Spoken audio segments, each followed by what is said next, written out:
welcome to Mama Mandala. I'm Hagar. I'm grateful to have this moment with you on this full moon day. It's raining here in LA and we need the rain. There's been a few rainy days since the fires, and every time the rain comes, it helps clean the air. The air has been so toxic here. So there's this softness right now. The rain, it's a soft rain, and it brings softness to the soil and softness to the air and softness to this space that's so hit hard by fire that brought with it so much destruction and so much grief. And it is interesting because it is a full moon in Leo, and Leo is not a sign known for its softness, really interestingly, right? It's the lion. It's known for strength. But what is strength if it isn't the ability to be with vulnerability and softness? One of the things that I think the patriarchy and the society that we live in right now so fiercely is bringing us to the battlefield between strength and vulnerability and softness. And we can really see it in the modern world in a way that is quite toxic, because softness, in fact, is necessary for the claiming of real power. Real power without vulnerability, without a power without vulnerability and softness is forceful rather than deeply rooted in power of in the power of life. And so I'm interested in the way that we tend to think of the Leo archetype. And by the way, I'm not an astrologer. What I show up with when I show up to these conversations about the full moon and the new moon is I show up from a mythologist kind of a perspective, from an archetypal way of looking at life.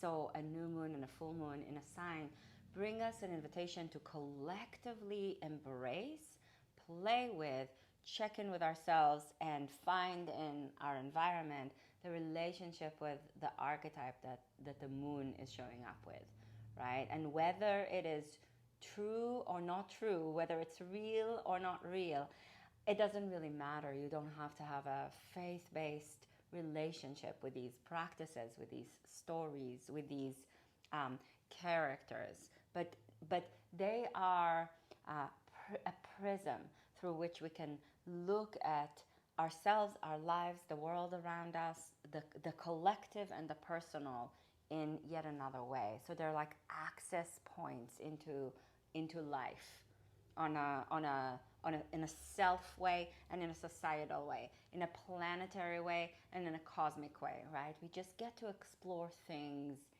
through different lenses and through different archetypal, symbolic presences.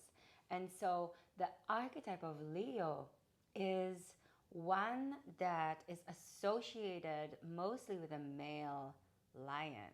And so it has over a very long time been associated with this sense of, with the ego, with the personal in a very masculine encoded kind of a way. I'm not thinking really in a gendery way, because gender is so much more the spectrum of gender is much wider than masculine and feminine.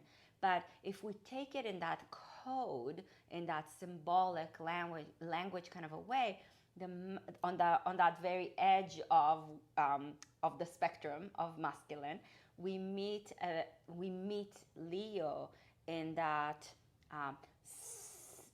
in the presence of the Sun King, the sun, the royalty of something that stands in the middle, that everything spins around, the way that a male lion sits right in the savannah, and all the lionesses are there to serve him in a way, right?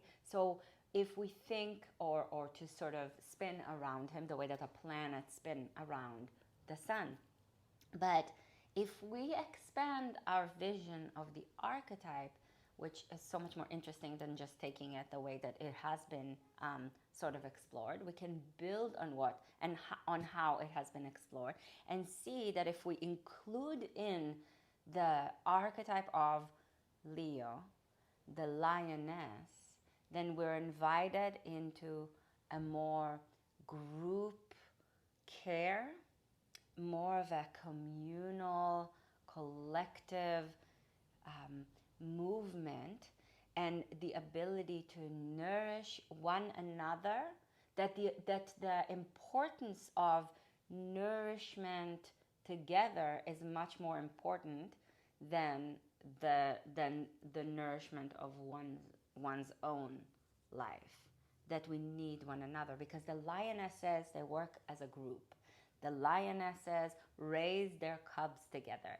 It's this deep sisterhood of protective ferocity that is also showing up with this deep gentleness and this profound care for one another, right? And they hunt together. And this is so cool, because what makes them great hunters, much better than the male lion, is that they're actually smaller and they're more agile and fast because of it. And in fact, the smaller lionesses in the group are the ones that chase the prey to the middle of their hunting circle, because they're the most fast and agile, right? So, and all these things that I'm bringing up to the conversation are aspects of, again, right, it's archetype.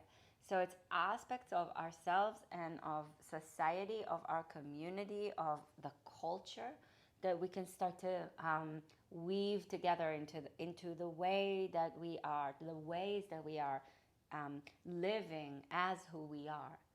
And so we want to include, I think, in the archetype of Leo, this great collective care. And the emphasis has been so strongly on the sort of ego aspect of Leo. And by the way, we need the ego, okay? So as a yoga teacher, as well as a mythologist, we hear a lot in the wellness industry, in the yoga community, in spiritual circles, that we need to get rid of the ego. And that is, how should I say that kindly? I don't think that it's possible. That's number one. And number two, I don't think it's necessary, because we actually wouldn't have an ego if we didn't need it. We need the ego. We need to be able to have a connection to ourselves as who we are. Because one of the things that the ego is that it's the presence of you as an individual, and that is necessary. Let's not drop it. Let's integrate that into something greater. That's the deep invitation of in a way, of archetypal work. It's not to leave it as just, it's part of you. The kind of like the Jungian psychology kind of a way of looking at it is very much of work on yourself, and that's necessary. We're not going to drop that. We're not going to get rid of it. We just want to add, because now that we know more than we've known before, and we've cultivated different ways of looking and seeing and thinking about ourselves as a person, now let's see how we can integrate ourselves into something greater than ourselves. And this is in fact something so beautiful when we play with Leo full moon. Leo full moon always happens at this point in winter, when it's Aquarius season, right? And Aquarius season shows up to sort of carry us through the middle of winter. It doesn't take us into winter, Capricorn does, and it doesn't take us out of winter towards spring, that's Pisces. But Aquarius kind of roots us in the character of the season of winter. And the full moon in Leo always happens when the sun is in Aquarius. So Aquarius is the archetype of collective consciousness, of caring for something greater than us, of always doing the work for the community, the way that the lionesses do. See how beautiful that is? So I think archetypes are so much more interesting when we weave them together into relationship with other archetypes, right?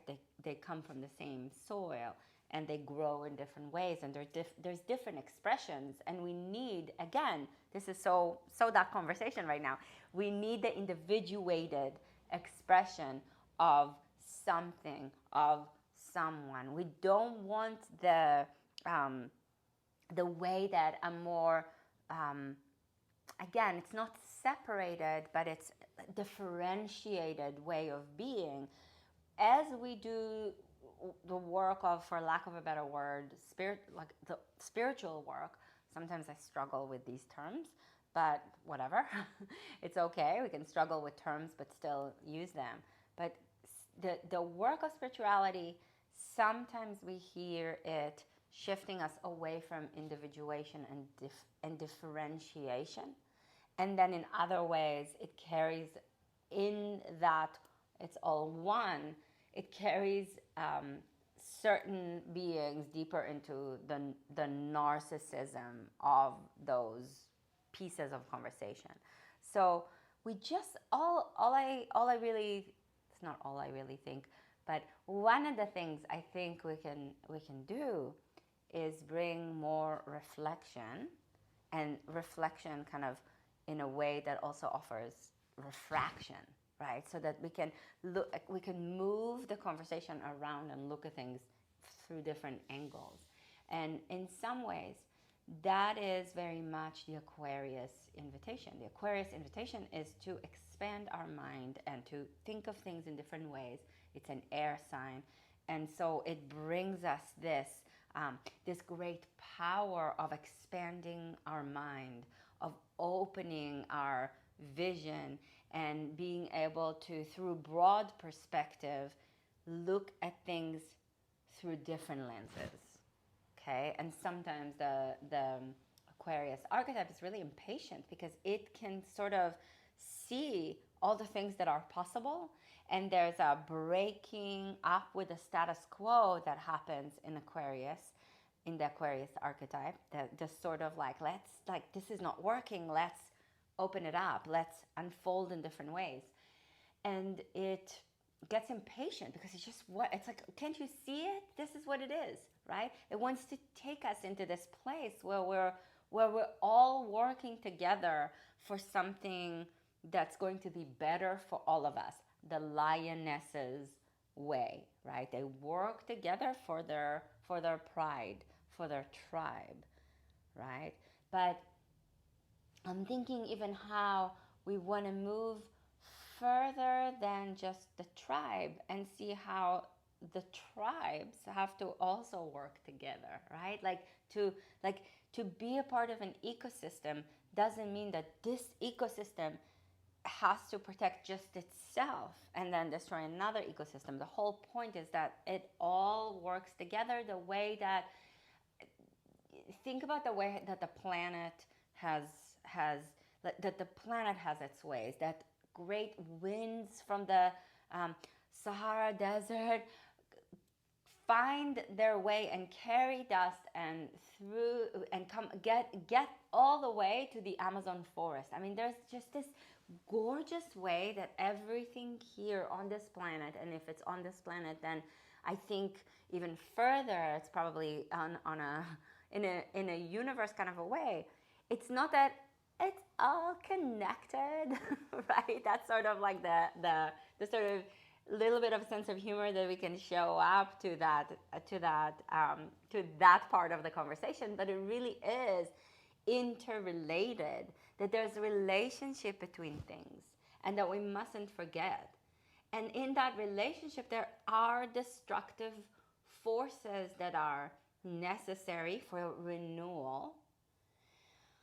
And as I say that with a little trepidation because I am nervous about looking at this time that we're living through and just showing up to the very destructive, absolutely damaging ways of the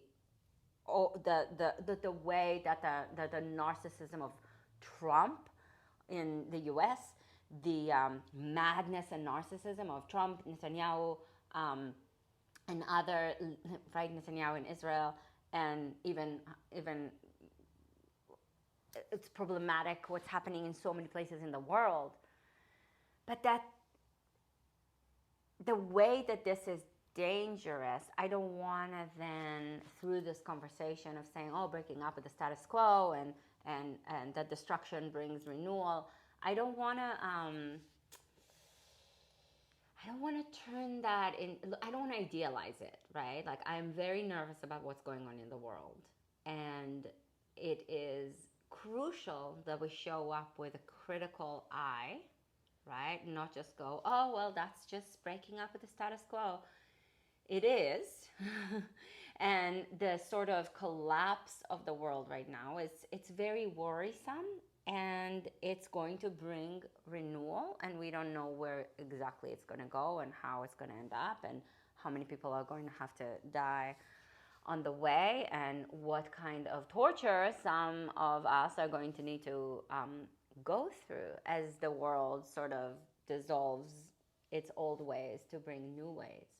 But that's part, in a way, it's happening in the culture because that's also part of nature, right? And again, not to idealize it, just to bring us another lens to look at these times through.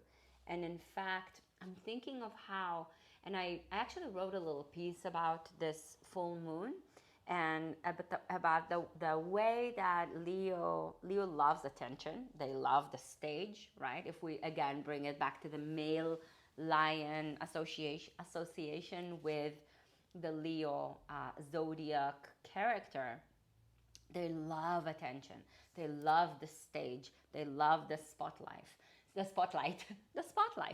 But we can actually look at the way that this moment draws our attention, and the fascism taking over the world is kind of pulling our attention, and it's scary, right? And it's worry. It invokes a lot of worry in a lot of us. Some people are not worried about it, right? But some of us are. And this attention pulling is also an invitation in that lion way to bring that feline quality into how we're interacting with it. Because the Leo archetype is untamed and wild, and it has it's full of heart, and through its fullness of heart and its big energy, it's like the thing that we sort of can't ignore, kind of like a lot of things right now, like you can't ignore it. And it's this invitation into like that feline play with the moment. I'm not saying let's not take it seriously, but I want us not just like a feline playful, but I just want us to be able to interact with this time in different ways. In the natural way that it invokes in us, in a way of choosing how to curate our and sort of guide our interaction with it, in a creative way. Leo is it's known for a very creative power because it's the wild animal, right? It's the animal nature. I will leave a link for you for this piece, because I think you're gonna find other pieces that I'm not getting to in this conversation in there, and it's deeply it's deep. I think, if I may say so myself. So I hope you will enjoy it. I will leave a link for you so that you can read it. But there is this creative way with which we can approach the moment. I'm thinking of that being one of the main lenses I'm going to keep, not the only way I'm going to look at the world, but it's something I want to cultivate. So as I show up to what's happening, I want to put on different glasses and different moments. But one of the kind of main channels through which I want to carry the energy of the moment, of the situation, of what's going on in my life, of what's going on in the world, is through that channel, that vessel of creativity. Because in times of great despair, beautiful poetry can be written, beautiful art can be made. Think of the way that the Renaissance comes after the Dark Ages, and so we have this great wave of creative power that is a current flowing out of the depth of despair, and then nourishes new ways of being. And we can tap into that when we play with the Leo archetype. It's deeply rooted in that wildness of a creative animal nature. Now, one of the things that also Leo is known for is the human and the animal relationship with, in that mythological kind of a way of exploring it, the human always overcoming or winning over the battle with the beast. So it's like human on top. You can see it when you look at the Strength Tarot card, right? You see in the Rider-Waite Coleman Smith, you can see the woman that is holding the mouth of the lion. There's this play with the energy of control in a way. And here's another thought with that, is that Leo is very known for their leadership capacities, for taking charge. So it's an invitation for us to step into the leadership seat in our own lives. And it's the animal nature. It's that part that we can't control. It's the untamed qualities. You can put it in a cage, but you're never really going to tame the wild beast in you. And I don't know if you want to put it in a cage, right? And so it's the way that we, in some ways, the lion, the beast, you can look at it in that Union lens, the dragon. It's always this being. The beast is always this being of the unconscious, of the depth of the cave, that the more evolved, developed human, and I'm putting it in so many quotes, gains the power over. But what if you can see that also? I'm thinking of the biblical story, the old, it's in the Torah, of Shim.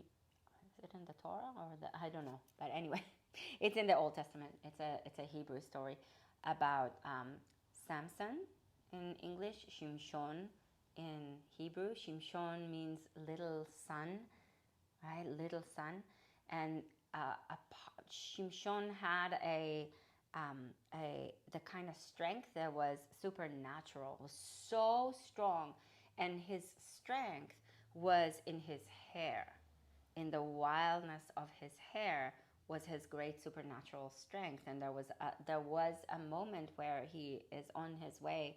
I think he's on his way to meet Delilah, who ends up being his wife, who ends up actually being in charge of his demise, because she tells the enemy, I don't know how to say it in English actually, but I'll say it in Hebrew, the Plishtim. She tells them his weakness, that his strength is in his hair, and that in order to weaken him, you got to cut his hair. And anyway, so it's actually a very patriarchal story, because it portrays the feminine as this snaky, not loyal character. But interestingly, Leo is super loyal. Think again of the lioness. The lioness's strong bond with one another, the feminine bond, the sisterhood. They're loyal, and the loyalty is a great attribute of the Leo archetype. And Shimshon kills a lion on his way to meet Delilah. He's on his way and he meets a lion, and he is overcome by the need to destroy the beast. And he has the story says that he has the Spirit of God entering him or flowing through him, and with his bare hands he kills the lion to sort of show how strong he is. So if we kind of really take that apart just a little bit, he is destroying the creative force, but then the creative force as Delilah ends up destroying him. And what's really interesting, his tragic story, is that he ends up, with his strength, he's being kept in this structure where that he ends up leaning into the pillars of the structure and killing himself and his enemy at the same time, right? Oh, such a tragic, sad story. But I didn't think about this before this talk, but as I'm speaking about it, I'm really thinking of the way you destroy the creative, and then the creative destroys you. Because if we don't tend to our creative force, if we literally kill it or suffocate it or decide that we're killing the beast, then it's going to show up in a different way, and it's going to bring us more trouble. We have to tend to it, and we have to collaborate with it. That the creative power of Leo is the invitation to collaborate with creativity, and to bring creativity to how we collaborate with more than ourselves, right? So, and there are other stories that we can play with this, but this is, think of an ecosystem and how there is a creative, generative capacity to work together for a shared vision. And that vision isn't a vision that is like in that human kind of a way of thinking of vision that is very cognitive in the perspective on vision is very cognitive, but it's a vision that is really rooted deeply in the darkness. It's rooted in the soil, right? It's rooted in something that's much wilder than the cognitive capacity to understand something, than creativity in the way that it lives in the frontal cortex, right? That the creative energy of our being is rooted in the darkness, in the tail of the brain, in a more again, wild and ancient part of us. And we want to play. I'm not trying to idealize. I don't want to idealize any of our, idolize and idealize any of our parts as more important than other parts, because I think that part of the problematics that of what we're seeing in the world right now is a sort of uncivilized way of behaving. The lack of decency is really disturbing. It's a very uncivilized way. Think of the stupidity and really the ugliness of the way that Trump is behaving, the disgusting way that and I'm not taking sides because I think it's so nuanced and complex, but the nastiness of war, right? The disgusting way that both both the Israeli government and the Hamas are treating one another, and how there is this really it's the uncivilized ways, the inability to go, wow, we can actually do better than that, the inability to use the frontal cortex and the cognitive capacities that we have to create something better for everybody together. It's just unbelievable when you think about it, right? So I'm not idealizing the wild, but I think there has been, and we see it in that story of Samson, of Shimshon, that the killing of the beast and then the demonizing of the feminine in that story is so an example of how we've made the wild less important, and we see it in the way that humans treat the earth. We've made the wildness less important than the civilized person, right? And even the word civilization has been used in such white supremacist, just horrific kind of ways to sort of demonstrate the difference between the savage, indigenous people of color, and to put the white men on top, right? So we want to look at the entirety of things and pull as many of the pieces that we can find with our awareness and our learning and our knowledge, and weave together something that is more inclusive and more comprehensive and more of an integrating, with more of an integrative power, so that we're not putting one higher or one better or one more important, or we're not putting it in a binary kind of a way of thinking and looking at it, but we are making more space for more pieces, because the more pieces work together, the better it is for more pieces, right? Okay, my brain is firing up in many directions, but it is interesting to think of the demonizing of the creative and wild. I'm thinking of how lions accompanied goddesses such as Ishtar and Astarte, who are, faces of similar goddesses in the Middle East in pre Hebrew times. And they were accompanied by lions, and they were goddesses of prostitution and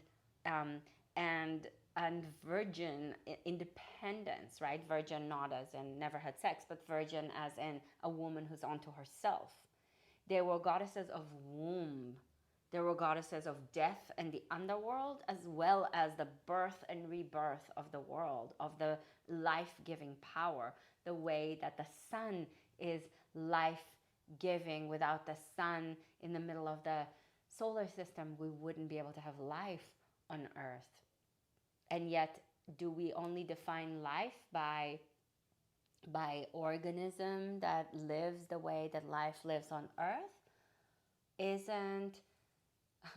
Aren't the forces all around, the spinning planets around the sun, the volcanic activity on Venus, the gaseous activity in Saturn or in Jupiter, isn't that a form of life? That's an interesting thing to think about, right? Like just something, again, not true, false, not right, it's just something for us to explore, to think about.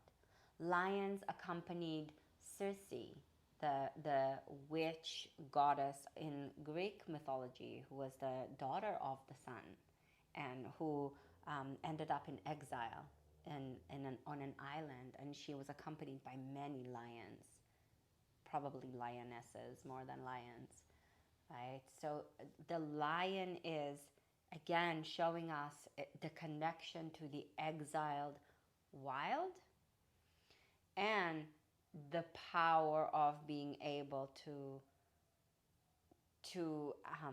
become, in some ways, I'm looking for the right words. I want us to go beyond getting on, to win the wild and to be the civilized human over the wild, but it's the ability to be wild and more, the ability to be an untamed creative force and one that can act in a civilized way that is considerate of one another. I'll close us up with this invitation. Leo is committed to truth, to authenticity. It's the part of you that is deeply authentic, that is wildly committed to being you. And maybe this part is a little bit more hidden. Maybe this part is a little bit more fragmented. Maybe this part is really at the seat of the leader of your life, wherever it finds you. It's this invitation to root in who you are, but not leave it there. If we're playing with the axis of Leo and Aquarius, or if we take ourselves to the lionesses rather than only to the Leo, into the lion as a male, we're invited to be fully, unapologetically committed to being true and authentically who we are, and weave that into the relationality, into something greater than us. We have to be considerate of each other. We cannot end the conversation in be fully you and that's it, unapologetically yourself. Yes, we have to say yes to that invitation and weave that authenticity into relationality. Bring ourselves into each other and into other species in ways that are more supportive and work for more than just us. We give space for one another to be true and authentic, and we do it in a way that is considerate of one another. So these are just light and fluffy things to think about as we play with the fullness of this moon. I hope this was somewhat inspiring for you. Let me know what you think. Subscribe to our mailing list over on mamamandala.com so that you can get emails like the one that I sent today about the full moon. Head over to mamamandala.com and read this article, this essay that I posted there. Subscribe also to our Substack. I will leave a link to all of that in the description of this video. The Substack I'm building there. So it would be incredibly helpful if what I'm talking about is interesting for you. Even if you don't agree, we don't have to agree on everything, my friend. This is not the point. The point is to be able to have an interesting conversation. So subscribe here, subscribe on Substack, and subscribe to our mailing list. And I hope to see you soon. Share it with your people. And I cannot wait to continue our conversation. So thank you, and may this full moon be inspiring and meaningful for you in as many ways as possible. Mwah! Thanks a lot. See you soon.